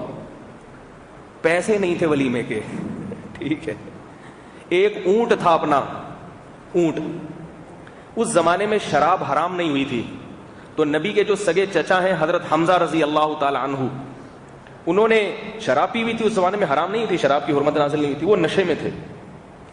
عرب میں تھی سخاوت بہت زیادہ، اس وقت پردے کے حکام بھی نازل نہیں ہوئے تھے. تو حضرت حمزہ کی جو چچازاد بہنیں اور جو دیگر خواتین تھیں، حضرت حمزہ تھے بڑے خوبصورت اور جوان، اور قریشی تھے، سخی لوگ تھے. حضرت علی کی نیت تھی اپنے اونٹ پر کہ اس کو میں حلال کر دیتا ہوں، ولیمہ ہو جائے گا، اور کچھ پیسے ہی نہیں تھے. ایک سواری کو انہوں نے کہا چلو اس کو داؤ پہ لگا دیتے ہیں، یہ ایسا موقع کہاں آئے گا، اتنا بہترین ایک مبارک نکاح ہے. حضرت حمزہ رضی اللہ تعالیٰ عنہ جو تھے نا، وہ تھے نشے میں تھے. تو ان کی جو خاندان کی عورتیں تھیں، انہوں نے حضرت حمزہ کو کہا کہ اے حمزہ تیری، یعنی ان کے عربی الفاظ کا ترجمہ اردو محاورے میں کر رہا ہوں، وہ لفظ لفظ ترجمہ نہیں، کہ اے حمزہ تو یہ آپ کی سخاوت کو چیلنج ہے، یہ ہم عورتیں یہاں بیٹھی ہوئی ہیں اور یہ اونٹ زندہ سلامت، مطلب وہ سمجھی کہ یہ ان کا اونٹ ہے. تو بھئی یہ کیسا ہے کہ اونٹ کھڑا ہوا ہے، جیسے ہم کسی کے بکرے کو دیکھتے ہیں نا، کہتے ہیں یار یہ بکرا تو آج میری دعوت ہونی چاہیے، ٹھیک ہے نا، آپ کیا ماشاءاللہ اتنا بہترین خوبصورت بکرا ہے تو آج ہو جائیے حلال. ہم کہتے ہیں نا، ایسے مذاق کرتے ہیں، مرغا گھوم رہا ہے کسی کے یہاں، یار یہ تمہارے یہاں تو 6 مرغے گھوم رہے ہیں، 2-4 ہو جائیں آج. تو انہوں نے دیکھا جوان اونٹ ہے، تو حضرت حمزہ کو یہ تانا دیا کہ اے حمزہ تیری سخاوت کیسی سخاوت ہے، اور عورتوں کا تانا مرد پہ اور ٹھا کر کے لگتا ہے جا کے، ٹھیک ہے نا، بھئی عورت بخل کا تانا دے رہی ہے. تو حضرت حمزہ کو یہ تانا دیا کہ یہ اونٹ جوان کھڑا ہوا ہے اور ہم یہاں بھوکے ہیں. حضرت حمزہ یہ بھول گئے کہ یہ میرا اونٹ نہیں ہے، کس کا ہے، یہ علی کا اونٹ ہے. وہ بھول گئے کیونکہ نشے میں تھے، ان کو خیال نہیں تھا. وہ ایک دم اٹھے، انہوں نے اونٹ کو نہر کیا، گرایا. عربوں میں تھوڑی دیر کے اندر نا اونٹ کو بالکل گوشت کاٹ دو، بڑے ماہر تھے اس کے. تو حضرت علی جب واپس آئے ہیں تو دیکھیں اونٹ کی چانپیں وہاں پہ اور پائے وائے پک رہے ہیں. صحیح ہے، اس کی تشکیل ہو چکی ہے. حضرت علی فرماتے ہیں کہ لم املک عینایا، میں اپنی آنکھوں پہ قابو نہ رکھ سکتا. کتنے جری تھے، کتنے بہادر تھے، مگر یہ منظر دیکھ کے رو پڑے. کس بات پہ رو رہے ہیں؟ اونٹ ضائع ہونے پہ نہیں، کہ ولیمے کا اتنا بہترین آپشن، اور ضائع بھی کس نے کیا؟ میرے اپنے چچا نے. وہ جب حضرت حمزہ کو ہوش آیا تو انہوں نے یہ کیا ہو گیا بھائی، ٹھیک ہے. وہ جہاں پہ وہاں پہ سب کی تشکیل ہو چکی تھی. یہ بڑا دلچسپ واقعہ ایک تاریخ میں. تو حضرت علی کو یہ فضیلت حاصل ہے کہ اللہ کے نبی صلی اللہ علیہ وسلم نے ان کو اپنی بیٹی دی، اور پھر ان سے حضرت حسن اور حسین پیدا ہوئے.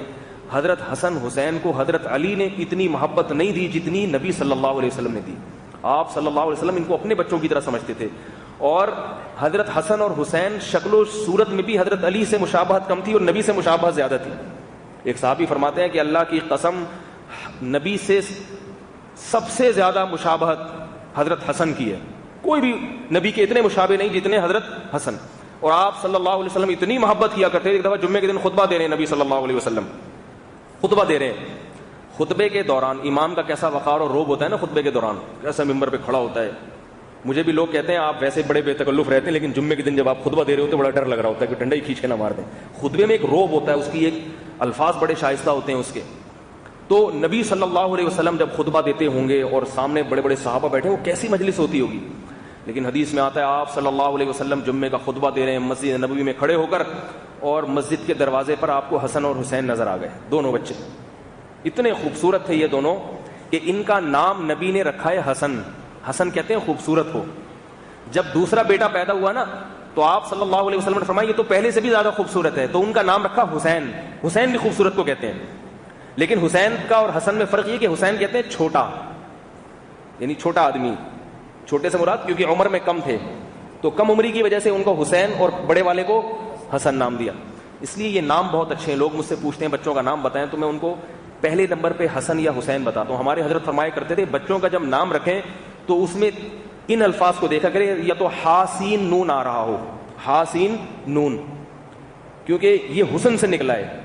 حسن سے صرف خوبصورتی کو نہیں کہتے، ہر چیز میں عمدگی کو عربی میں حسن کہا جاتا ہے. تو ہا سین نون جس نام میں بھی آ رہا ہے وہ نام رکھیں. جیسے حسن ہے، حسین ہے، محسن ہے، احسن ہے، حسان ہے. سمجھ گئے؟ 5 نام تو یہ ہو گئے، حسن، حسین، محسن، احسن اور حسان. اور بھی شاید کوئی حسین بھی ٹھیک ہے. تو بچوں کا نام ان 6 ناموں میں سے ایک رکھا کریں. یہ بہت بہترین سلیکٹڈ نام ہے.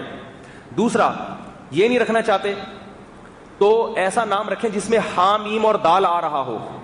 ہا میم اور دال، حمد، قابل تعریف. کیونکہ ہا میم دال جس نام میں آ رہا ہے تو بچے کو جب بھی لوگ پکاریں گے تو کیا مطلب؟ قابل تعریف. یہ تعریف کے قابل ہے، اس کی صفات اچھی ہیں. جیسے حماد ہے، محمد ہے، احمد ہے، حمید ہے، اور بھی بتائیں. حامیم دال آ رہا ہوں.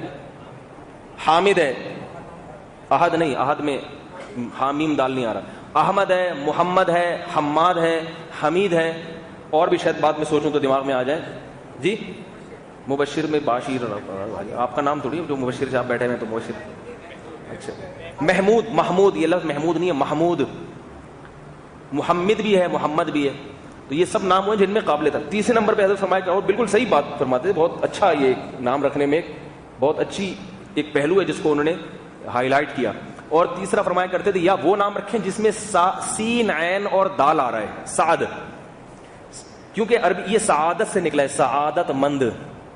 سعادت مند عربی میں کہتے ہیں نیک بخت کو, خوش قسمت کو, جو دنیا میں بھی خوش قسمت ہو اور آخرت میں بھی خوش قسمت. قرآن نے جنتیوں کو سعید کہا ہے, فَأَمَّا الَّذِينَ سُعِدُوا. تو سین عین اور دال کا لفظ جس نام میں آ رہا ہے, جیسے سعید, جیسے مسعود, جیسے سعد. نہیں آ رہی بات یار, کیا کریں. خواتین میں سعیدہ یا سعدہ, سعدہ نام بھی خواتین کا ہے, سعدہ. اسعد, سعاد نہیں ہے, یہ سین ہے, اسعد, سعید. لوگ فون کر کے دماغ کھا جاتے ہیں نا, بچہ پیدا ہو گیا نام کیا رکھے. اب ہمارے لیے اپنے بچوں کے نام اتنی مشکل ہو رہے ہیں, سارے نام ختم ہو گئے اپنے ہی بچوں میں, سمجھ میں نہیں آ رہا کہ ابھی کون سے والے کا کیا رکھیں. اب دوسروں کی بھی ہم بتاتے رہیں کہ آپ یہ رکھو وہ رکھو. تو میری بھانجی پیدا ہوئی, اب اس کی شادی ہو گئی ماشاءاللہ, بچہ بھی ہو گیا اس کو, ابھی تک اس کا نام نہیں رکھ سکا میں, کیونکہ میری ہمشیرہ نے مجھے کہا کہ بھائی اس کا نام بتاؤ. تو سوچتے رہے کیا, سارے پورے خاندان میں ہر نام مارکیٹ میں موجود تھا. تو ہم نے کہا فی الحال نساء رکھ دو, شروع میں کچھ لگا دیں گے مہر النساء یا کچھ. تو وہ اب تک اس کی شادی بھی ہو گئی, بچے بھی ہو گئے, اب تک اس کا نام نساء ہے. نساء تو کوئی نام ہی نہیں ہے نا, نساء تو عربی میں عورتوں کو کہتے ہیں. اب تک شروع میں کچھ لگا ہی نہیں, ٹائم ہی نہیں مل رہا. ٹھیک, ٹائم ہی نہیں مل رہا. کیونکہ وہ ہمارے یہاں جب بچے خاندان میں پیدا ہوتے تھے تو میں چونکہ مولانا صاحب تھا, مدرسے میں پڑھ رہا تھا, تو اکثر مجھ سے رشتہ دار رابطہ کرتے تھے, بھائی آپ بتائیں. تو بھانجے بتیجے وہ تو بھائی مجھ سے پوچھا کیا نام رکھیں, تو بعضوں کے تو رکھ دیے, اب تک کھٹائی میں پڑا ہوا ان کا معاملہ. تو میں کہتا ہوں اب ضرورت نہیں ہے, اب ان کے پوتے نواسے خود ہی اپنی دادی کا نام مرنے کے بعد تجویز کر لیں گے, قبر پہ لکھ دیں گے. ٹھیک ہے, تو چھوڑو, اب جو چل گیا مارکیٹ میں چل گیا, صحیح ہے غلط ہے, اب کیا کرنا ہے اس کا. بعض لوگ غلط نام سے اتنے مشہور ہو جاتے ہیں کہ صحیح نام لوگوں تو پہچان. ہمارے محلے میں ایک لڑکا تھا, نام تو اس کا میں نہیں بتاؤں گا کیونکہ وہ کہیں بیان سن لے بولے یار, اس کو لڑکے ملائی کہتے تھے, ملائی. وہ بالکل سفید چٹا تھا, سفید بالکل وائٹ. تو لڑکوں نے اس کا نام کیا رکھ دیا, ملائی, سفید رنگ کا تھا بالکل. تو اس کو اصل نام سے کوئی پہچان, شروع میں تو اس کو غصہ آتا تھا, لیکن پھر وہ بھی ملائی کہتا تھا اپنے آپ. اتنا مشہور ہو گیا تھا ملائی کے نام سے کہ وہ اب اصل نام کوئی جانتا ہی نہیں ہے. ایسے بعض محدثین گزرے ہیں جن کے اصل نام سے کوئی نہیں پہچانتا, ان کو بھی کسی نے کوئی مذاق میں کچھ کہہ دیا تو وہ اتنا مشہور ہو گیا. اس لیے کہتے ہیں کہ کسی کی چڑ نہ رکھا کرو, بعض دفعہ وہ اتنی مشہور ہو جاتی ہے کہ وہ خود بھی بیچارہ اپنا تعارف اسی سے کرواتا ہے کہ میں وہی ہوں ستار بھائی جن کو لوگ مذاق سے ٹھکنا کہتے ہیں یا مذاق سے موٹو کہتے ہیں. تو لوگ اپنا ایسا خود تعارف کروا رہے ہوتے ہیں کہ بھائی میں موٹو کہوں گا تو آپ سمجھ جائیں گے کون. تو اس لیے کسی کا نام, ایک صاحب کو میں نے فون کیا تو ان کا فون آیا, میں نے کہا کون بات کر رہے ہیں, وہ کہہ رہے ہیں جس کو آپ نے ہیلمٹ کہا تھا, ہیلمٹ. بیٹھے ہوئے ہیں ابھی, بتاؤں گا نہیں کون ہے. ان کا ماشاءاللہ سر اتنا بڑا ہے, میں نے ایک دن مذاق میں کہہ دیا, میں نے کہا آپ کو تو ہیلمٹ پہننے کی ضرورت ہی نہیں ہے, آپ کو تو ماشاءاللہ پہلے سے ہیلمٹ ہی فٹ ہوا ہے, مذاق میں کہا. تو اب اصل نام مجھے معلوم نہیں تھا, تو مجھے فون کیا, میں نے کہا کون بات کر رہے ہیں, کہہ رہے ہیں وہ جن کو آپ نے ہیلمٹ کہا تھا. تو میں نے کہا میں نے تو پیار سے ویسے ہی کہہ دیا تھا, لیکن آپ اپنا تعارف ہیلمٹ سے نہ کراؤ, کیونکہ اگر یہ نام آپ کا مشہور ہو گیا نا, آپ بہت پچھتاؤ گے, لوگ آپ کو اصل نام سے نہیں جانیں گے. تو اس لیے آپ اپنا اصل نام بتائیں. تو میں نے ان کا اصل نام سیو تو کیا, لیکن بریکٹ میں ہیلمٹ لکھ لیا ہے, کیونکہ اس نام کے اور بہت سارے لوگ ہیں. تو ہیلمٹ میں نے لکھ لیا اپنی معلومات کے لیے, کسی کو اور کو نہیں بتاتا. اس لیے لکھا کہ بھائی اس نام کے تو درجنوں فون آتے ہیں, جب یہ آئیں گے تو یہ ہیلمٹ سے پتہ چل جائے گا یہ کون بات کر رہے ہیں, لیکن دوسروں کو بتانے سے اپنی حد تک رکھا ہوا ہے. تو ایسے مشہور ہو جاتی ہیں. جلدی جلدی بات کو سمیٹ کے ختم کرتا ہوں. تو میں آل بیت کی فضائل بیان کر رہا تھا کہ نبی صلی اللہ علیہ وسلم کے کچھ سسرالی رشتے ہیں جو حضرت ابوبکر بھی ہیں, حضرت عمر بھی, بہت سارے, لیکن آپ صلی اللہ علیہ وسلم کے جو نسبی رشتے ہیں ان میں سب سے پہلا نمبر ہے حضرت فاطمہ رضی اللہ تعالی عنہا کا, کیونکہ باقی بیٹیوں پر حضرت فاطمہ کو فضیلت ہے, اس لیے کہ حضرت فاطمہ سے آپ صلی اللہ علیہ وسلم کی نسل چلی ہے. پھر حضرت علی کا ہے, پھر حضرت حسن اور حضرت حسین کا ہے. صحابہ میں حضرت ابو بکر کو فضیلت تھی, مگر اس کے باوجود حضرت ابو بکر حضرت حسن حسین کا بڑا اکرام کیا کرتے تھے. کیوں؟ فرماتے تھے کہ یہ نبی کے خونی رشتے ہیں. ایک حدیث میں آتا ہے کہ حضرت ابو بکر رضی اللہ تعالیٰ عنہ جا رہے ہیں, حضرت حسین تو اس زمانے میں بچے تھے حضرت ابو بکر کے دور میں, تو حضرت ابو بکر نے ان کو گود میں اٹھا کے پیار کیا اور آنکھوں سے آنسو جاری ہو گئے. اور فرمایا والذی نفس محمد بیدہ لقرابۃ رسول اللہ صلی اللہ علیہ وسلم احب الی ان اصل من قرابتی، اس ذات کی قسم جس کے ہاتھ میں میری جان ہے، مجھے محمد صلی اللہ علیہ وسلم کے رشتے اپنے رشتوں سے بھی زیادہ محبوب ہیں۔ صرف کیوں ان کو اٹھا کے پیار کر رہے ہیں کہ یہ نبی کا نواسا ہے۔ حضرت عمر کا دور خلافت آیا، حضرت عمر کا تو ایک جلال تھا۔ حضرت عمر نے ایک موقع پر غنیمت جو فے کا مال ہوتا ہے نا بیت المال میں، جس میں امیر کو اختیار ہوتا ہے بھائی جس کو چاہو دو، تو جب وہ تقسیم کیا تو اپنے بیٹے، حضرت عمر کی عادت یہ تھی کہ جس کی خدمات دین میں زیادہ ہیں ان کو زیادہ دیا کرتے تھے، اور جس کی خدمات کم ہیں ان کو کم دیا کرتے تھے۔ یعنی جو جہاد میں نبی کے ساتھ زیادہ شریک ہوئے، جیسے بدر کے صحابہ، ان کو پہلے بلا کے دیا کرتے تھے اور زیادہ دیا کرتے تھے، جو بعد میں ایمان لائے ان کو کم دیا کرتے تھے۔ تو حضرت عمر نے حضرت حسن حسین کو زیادہ دیا اور اپنے بیٹے عبداللہ بن عمر کو کم دیا۔ تو حضرت عبداللہ بن عمر نے فرمایا اپنے والد سے کہ میں تو نبی کے ساتھ بہت ساری جنگوں میں شریک رہا ہوں، ٹھیک ہے نا، تو میری خدمات تو زیادہ ہیں، حسن حسین تو نبی کے زمانے میں چھوٹے بچے تھے، تو آپ ان کو ترجیح دے رہے ہیں اور مجھے پیچھے رکھ رہے ہیں۔ تو حضرت عمر نے بڑا عجیب جواب دیا، فرمایا حل ابو کا مثل ابیہما، بتاؤ کیا تمہارا باپ ان کے باپ جیسا ہے؟ یعنی حضرت علی کو اپنے اوپر فضیلت دی کہ بھئی ان کے باپ تو نبی کے داماد ہیں اور تمہارا باپ نبی کا داماد نہیں ہے، کیا تمہارا باپ ان کے باپ جیسا ہے؟ آگے فرمایا حل امو کا مثل امیہما، کیا تمہاری ماں ان کے ماں جیسی ہے؟ کیسے عجیب الفاظ ہیں یہ، کیسے عجیب الفاظ۔ اور صحابہ کی نبی سے محبت دیکھو، نبی سے محبت، کہ نبی کے جانے کے بعد ان کے رشتوں سے کیسی محبت کر رہے ہیں کہ بھئی تمہاری ماں ان کی ماں جیسی، ان کی ماں تو نبی کی بیٹی ہے اور تمہاری ماں نبی کی بیٹی نہیں ہے۔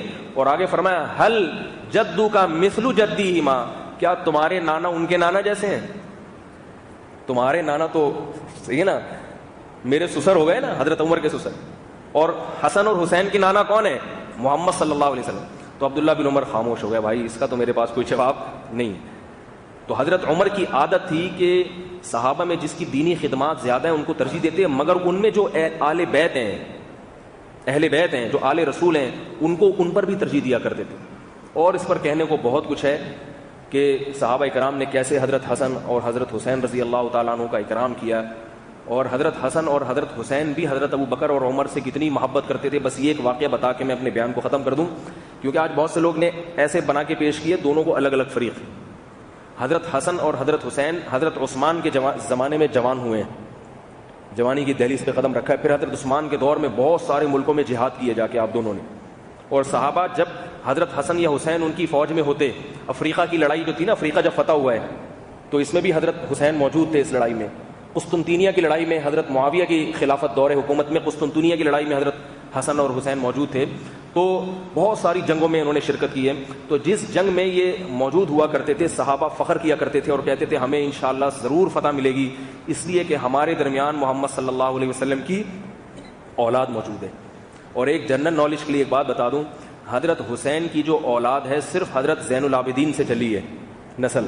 حضرت حسین کی بہت ساری اولاد تھی مگر وہ سب کربلا میں شہید ہو گئے، صرف ایک امام زین العابدین باقی بچے تھے جن سے آگے نسل چلی ہے حضرت حسین رضی۔ آج جتنے بھی حسینی ہیں، حسینی سے مراد جو حضرت حسین کی اولاد میں ہے وہ صرف حضرت زین العابدین کی اولاد میں ہے۔ اور یہ زین العابدین جو تھے یہ کس کی اولاد میں ہے؟ یہ بڑا دلچسپ واقعہ ہے۔ جب ایران فتح ہوا ہے تو یزدجرد جو بادشاہ تھا اس کی بیٹی گرفتار ہو گئی۔ وہ بادشاہ کی بیٹی شہزادیوں جیسے اس کے ظاہر ہے جو ان کے رہن سہن کے طریقے ہوتے ہیں، کافر چاہے کافر ہو لیکن اگر وہ اونچے خاندان کا ہوتا ہے تو اس کے طور طریقے دوسروں سے مختلف ہوتے ہیں۔ تو صحابہ کی عادت تھی جب کسی بڑے لوگوں کو گرفتار کرتے تھے اگر وہ اسلام قبول کر لیں تو پھر ان کی شادی بھی کسی بڑے سے ہی کرواتے تھے۔ یہ نہیں دیکھتے تھے کہ ہمارے دشمن کی بیٹی ہے، بلکہ دیکھتے تھے کہ یہ اس کا مقام اور مرتبہ کیا ہے۔ تو یزدجرد کی بیٹی تھی، بہت خوبصورت بھی تھی، حضرت عمر رضی اللہ تعالیٰ عنہ کے سامنے لایا گیا تو حضرت عمر نے فرمایا کہ اس کا نکاح میں حسین رضی اللہ عنہ سے کراؤں گا، کیونکہ یہ سردار کی بیٹی ہے تو اس کی شادی بھی کس سے ہونی چاہیے؟ اپنے بیٹوں میں سے کسی سے نہیں کرائی۔ آپ دیکھیں یہ حضرت عمر کی کیسی سوچ تھی، اپنے بیٹوں سے بھی کرا سکتے تھے۔ فرمایا اس کی نکاح میں کس سے کراؤں گا؟ حضرت حسین سے۔ اور یہ حضرت عمر کا اس امت پہ احسان ہے کہ حضرت حسین کی نسل جو چلی ہے صرف انہی بیوی سے چلی ہے، انہی کی اولاد میں امام زین العابدین پیدا ہوئے۔ حضرت حسین کی جو باقی بیویاں تھیں ان کی جتنی اولادیں تھیں وہ ساری کربلا میں شہید ہو گئی تھیں، کوئی بھی زندہ نہیں بچا ان میں, صرف حضرت زین العابدین بچے. اور یہ کس کی اولاد میں؟ یہ وہی ایران کے بادشاہ کی شہزادی کے بیٹے تھے. تو یہ کریڈٹ حضرت عمر کو جاتا ہے کہ حضرت عمر نے جو حضرت حسین کو جو پیش کی جو رشتے کے لیے, تو اسی سے حضرت حسین کی اولاد چلی ہے. تو اگر کوئی حضرت حسین کی اولاد میں حضرت عمر کو برا بھلا کہتا ہے تو اس کا مطلب یہ ہے کہ وہ اپنی والدہ جو نسب میں جا کے ان والدہ کی جس نے شادی کرائی تھی انہی کو برا بھلا کہہ رہا ہے. تو یہ کتنی عجیب بات ہو گئی کہ نہیں ہو گئی؟ بھائی تم ان کی اولاد میں ہو, اور یہ تو کس کا کمال ہے, کس کو یہ کریڈٹ کس کو جاتا ہے؟ حضرت عمر رضی اللہ تعالیٰ عنہ کو جاتا ہے. تو میں اس وہ آخری واقعہ سناتا ہوں کہ حضرت ابو بکر اور حضرت عمر کا یہ کیسے دفاع کیا کرتے تھے. عراق سے ایک فتنہ پرست آدمی آیا, وہ حضرت ابو بکر اور حضرت عمر کو برا بھلا کہنے لگا حضرت حسین کے سامنے. حضرت حسین نے فرمایا کہ قرآن مجید میں اللہ نے مہاجرین کی تعریف کی, الذین ہاجروا فی سبیل اللہ واخرجوا من دیارہم. صحابہ میں کچھ وہ ہیں جنہوں نے ہجرت کی اور اپنے گھروں سے نکالے گئے. تو کہنے لگے حضرت حسین بتاؤ کیا تم ان لوگوں میں سے ہو؟ تو وہ عراقی کہنے لگے نہیں. فرمایا کچھ لوگ وہ ہیں جنہوں نے ان مہاجرین کی مدد کی جن کی قرآن نے تعریف کی ہے, والذین تبوؤا الدار والایمان من قبلہم یحبون من ہاجر الیہم. وہ انصار ہیں جنہوں نے مہاجرین کی مدد کی, اللہ نے ان کو بھی جنتی قرار دیا. تو حضرت حسین نے فرمایا کیا تم ان لوگوں میں سے ہو؟ انہوں نے کہا نہیں, ان میں سے بھی نہیں ہے. فرمایا تیسرا طبقہ وہ ہے جو بعد میں قیامت تک آئے گا, جن کے بارے میں قرآن کہتا ہے جو بعد میں آتے ہیں وہ کہتے ہیں ربنا اغفر لنا ولاخواننا الذین سبقونا بالایمان. اے اللہ ہم نہ مہاجرین میں سے ہیں نہ ہم انصار میں سے, مگر ہم مہاجرین سے بھی محبت کرتے ہیں, انصار سے بھی محبت کرتے ہیں. اور اے اللہ لا تجعل فی قلوبنا غلا, اے اللہ نہ انصار کی نفرت ہمارے دلوں میں ڈال اور نہ مہاجرین کی نفرت. حضرت حسین نے فرمایا تم اس فریق میں سے بھی نہیں ہو, کیونکہ تم ابو بکر اور عمر کی برائی جب کر رہے ہو تو تمہیں نہ مہاجرین سے محبت نہ انصار سے محبت, اور نہ وہ تیسرا طبقہ ہے, نہ تم مہاجرین میں سے ہو نہ تم انصار میں سے ہو, نہ اس طبقے میں سے ہو جو مہاجرین سے یا انصار سے محبت کرتا ہے.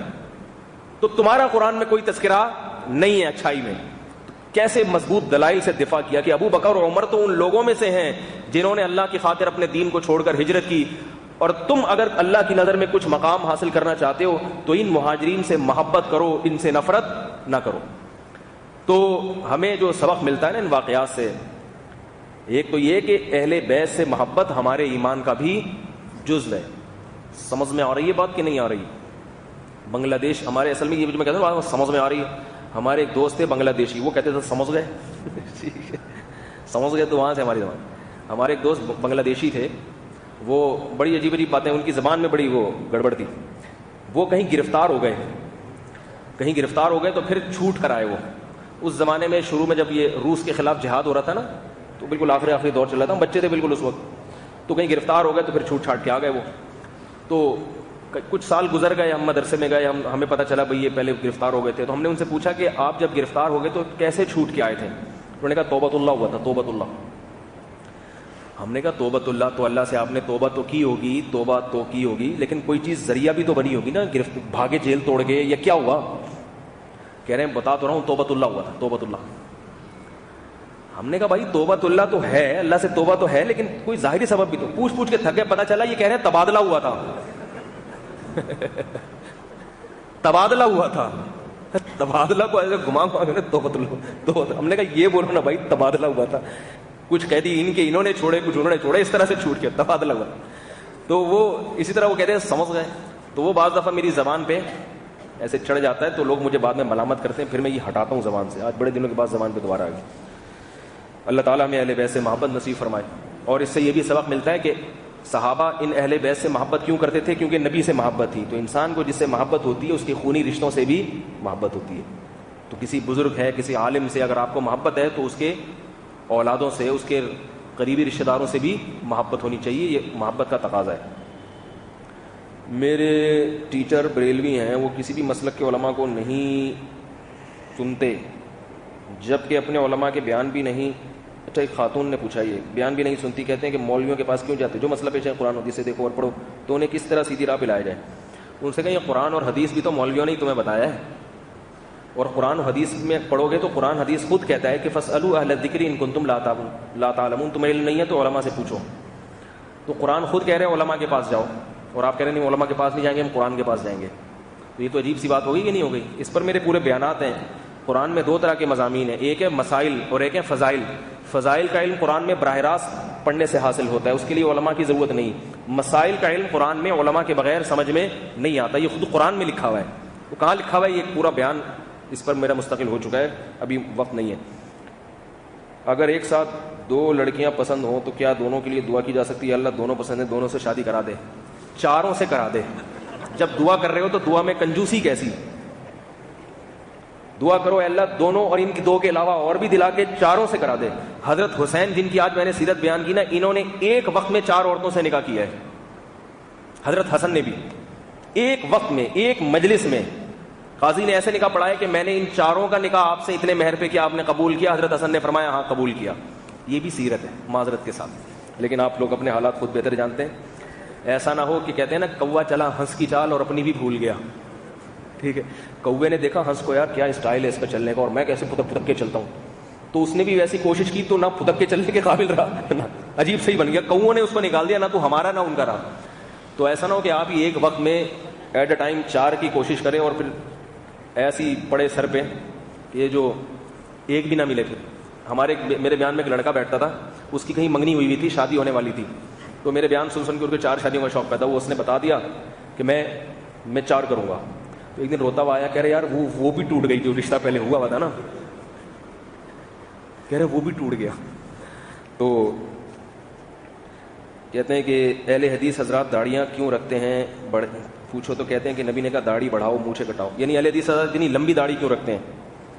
داڑھی کے بارے میں مسئلہ یہی ہے کہ داڑھی کو لمبی رکھنا ہی سنت ہے. جو 1 مٹھی سے زیادہ ہم کاٹ دیتے ہیں یہ صرف جائز ہے، افضل نہیں ہے. افضل کیا ہے؟ بولو بھائی، بڑھائی جائے، کیونکہ حدیث کے الفاظ ہیں اعفوا اللحا، داڑھی کو اپنے حال پہ چھوڑ دو، بڑھاؤ اس کو. خود نبی صلی اللہ علیہ وسلم کی داڑھی بھی بڑی ہوئی تھی. تو اس لیے اگر کوئی اہل حدیث حضرات داڑھی بڑھاتے ہیں تو یہ کوئی قابل ملامت نہیں ہے، سنت کے زیادہ قریب یہی ہے بڑھانا. ہاں علماء یہ کہتے ہیں کہ اتنی زیادہ بڑھے کہ وہ بالکل لٹکنا شروع ہو جائے تو اس کو برابر کیا جا سکتا ہے. ہم اہل حدیث حضرات سے یہ کہتے ہیں کہ آپ بڑی داڑیاں رکھیں مگر اس کو برابر کریں نیچے سے جا کے، سمجھ رہے ہیں نا بات، تاکہ وہ خوبصورت لگے دیکھنے میں. تو یہ ایک بات ہے، لیکن ویسے بڑی داڑھی رکھنا ہی افضل ہے. آج کل تو عجیب عجیب سے لوگوں نے داڑیاں رکھنی ہیں کہ داڑھی کاٹ کے اتنے گہرے گہرے خط بناتے ہیں. باقی یہ جو ہم کہتے ہیں 1 مٹھی زیادہ کاٹنا جائز ہے، یہ عبداللہ بن عمر رضی اللہ تعالیٰ عنہ کا عمل ہے کہ وہ 1 مٹھی سے زیادہ کاٹ دیا کرتے تھے اور کسی صحابی نے ان پر اعتراض نہیں کیا. ہم کہتے ہیں اس کی بھی گنجائش ہے. تو کوئی لمبی داڑھی نہیں رکھ سکتا تو چھوٹی رکھ لیں.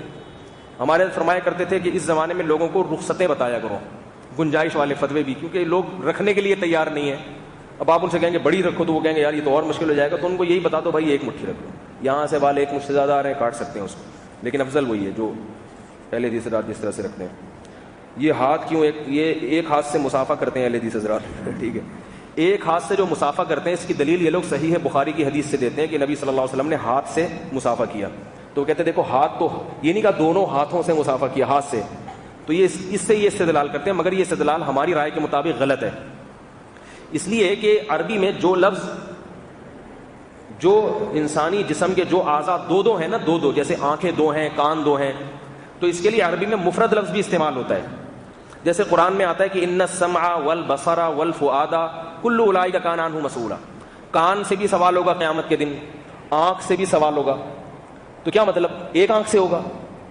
تو یہ اس میں جنس ہے. لفظ آنکھ کا ہے مگر مراد کیا ہے؟ دونوں آنکھیں. لفظ کان کا ہے مگر مراد کیا ہے؟ دونوں کان. تو ہم یہ کہتے ہیں کہ نبی نے ہاتھ سے مسافہ کیا تو ہاتھ اس میں جنس ہے، اس میں جنس ہے. مراد ہاتھ، یعنی یہ اعتراض ہے کہ بھئی معانقہ نہیں کیا بلکہ ہاتھ کے ذریعے مسافہ کیا. تو اس میں یہ مطلب نہیں کہ ایک ہاتھ سے، یہ دونوں ہاتھ مراد ہیں. اس کی دلیل یہ ہے کہ عبداللہ بن مسعود سے نبی نے جب مسافہ کیا تو یہ ممکن نہیں ہے کہ عبداللہ بن مسعود نے دونوں ہاتھ نہ ملائے ہوں، کیونکہ نبی کا ہاتھ جب صحابی کے ہاتھ سے مس ہو رہا ہے تو یہ کیسے ممکن ہے کہ صحابی رسول دوسرا ہاتھ بھی نہ کریں. اور نبی کے سامنے جب کوئی عمل ہوتا ہے اور نبی اس پہ نکیر نہ کریں تو وہ عمل سنت بن جاتا ہے. تو اس لیے ہم کہتے ہیں کہ اور عرف میں مسافہ تو میں عرف کا بھی دخل ہوتا ہے کہ ادب، ہمارے عرف میں 2 ہاتھ سے مسافے میں ادب سمجھا جاتا ہے، 1 ہاتھ سے مسافے کو ادب نہیں سمجھا جاتا. تو جائز 1 ہاتھ سے مسافہ بھی ہے، لیکن افضل کیا ہے؟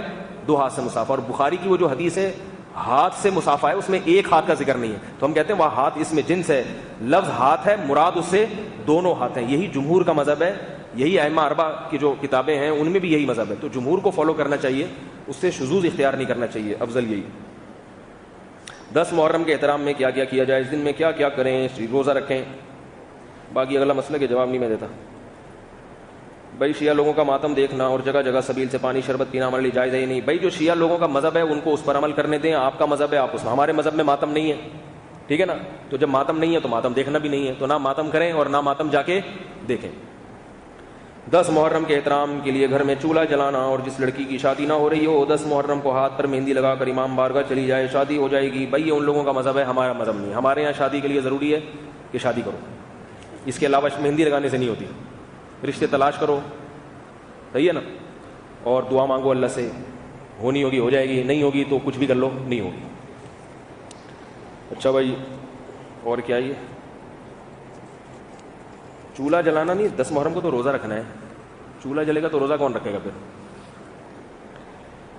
ہمارے کچھ بھائی شیعہ کو کافر کہتے ہیں. اگر شیعہ کافر ہیں تو میرے بھائی یہ کافر کافر کا مذاق چھوڑ دو. کیا کرنا ہے تم سے, کون پوچھ رہا ہے؟ کوئی پوچھ رہا ہے تم سے کہ کیا ہے؟ نہ قبر میں تم سے سوال ہوگا. تم سے سوال یہ ہوگا کہ ہمارے بارے میں سوال ہوگا. تو ان چیزوں سے بہت اختلاف فرقواریت پھیلتی ہے, لڑائی جھگڑے قتل و غارت کی ایک پورے ملک میں ایک جو ہے وہ ایک کتنے علماء شہید ہو گئے, کتنے دھماکے ہو گئے. اس بحث کو علماء کہتے ہیں, میں نہیں کہہ رہا. اللہ کا واسطہ ختم کر. آپ کو ان سے کیا لینا دینا, آپ کا ایک مذہب ہے. لوگ کہتے ہیں میں اس لیے کہ بھائی شادی, تو شادی کرنے کی کیا ضرورت ہے؟ سنیوں میں لڑکیاں مر گئی ہیں, ختم ہو گئی ہیں, جو تم ان کے مسلک میں کر رہے ہو. تو بھائی وہ اپنے مسلک میں شادی کریں, تم اپنے.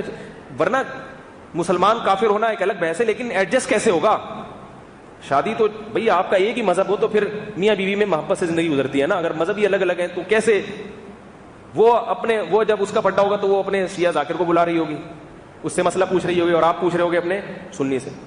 اب شیعہ لوگوں میں 3 طلاقیں دے تو ایک بھی نہیں ہوتی.